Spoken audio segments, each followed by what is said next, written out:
Ini sekelumit kisah dari peristiwa mencekam yang terjadi pada dini hari tanggal 1 Oktober tahun 1965. Sekelumit kisah tentang penculikan Maijen Mastirto Darmo Haryono atau lebih dikenal dengan sebutan Maijen MT Haryono. Maijen MT Haryono adalah salah satu dari 6 jenderal pimpinan teras Angkatan Darat yang ketika itu jadi korban kebiadaban gerombolan G30 SPKI.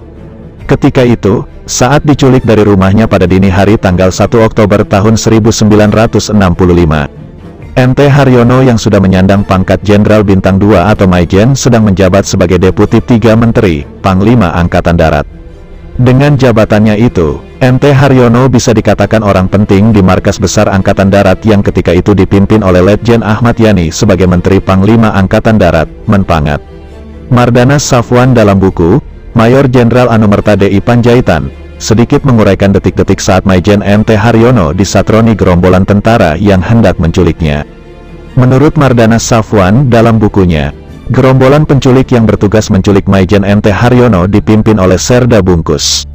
Kekuatan gerombolan penculik yang dikerahkan kira-kira 1 peleton.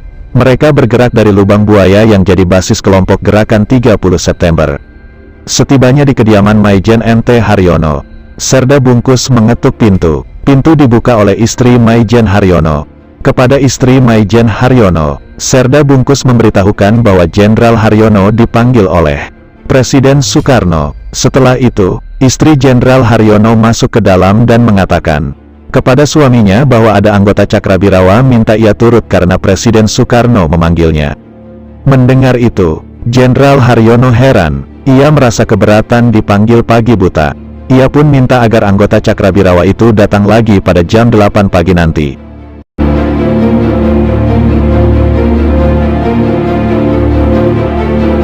Tetapi Serda Bungkus memaksa. Melihat situasi itu, Maijen Haryono langsung menduga bahwa ada sesuatu yang tak beres.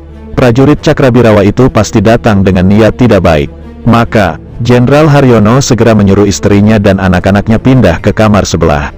Melihat Jenderal Haryono yang tak mau keluar, Serda Bungkus dan beberapa orang anggota gerombolan penculik langsung berteriak dan meminta sang jenderal supaya keluar. Karena Maijen Haryono tidak memenuhi permintaan mereka, maka gerombolan penculik mulai melepaskan tembakan ke pintu yang terkunci itu. Pintu pun terbuka. Gerombolan penculik segera merangsek memasuki kamar Jenderal Haryono.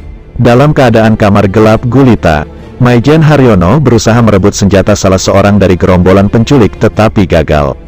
Pada saat itulah, Jenderal Haryono ditusuk beberapa kali dengan bayonet. Sang jenderal pun jatuh terkapar. Tubuh Jenderal Haryono pun segera setelah itu diseret keluar serta dimasukkan ke dalam sebuah truk yang telah siaga di luar. Ketika itu, salah seorang anak Jenderal Haryono yang masih kecil mengikuti anggota gerombolan penculik yang sedang menyeret tubuh ayahnya. Tapi oleh salah seorang gerombolan penculik, anak Jenderal Haryono yang masih kecil dipukul dengan popor senjata hingga terjatuh. Tidak lama kemudian gerombolan penculik berangkat dengan membawa jenazah Maijen MT Haryono ke Lubang Buaya.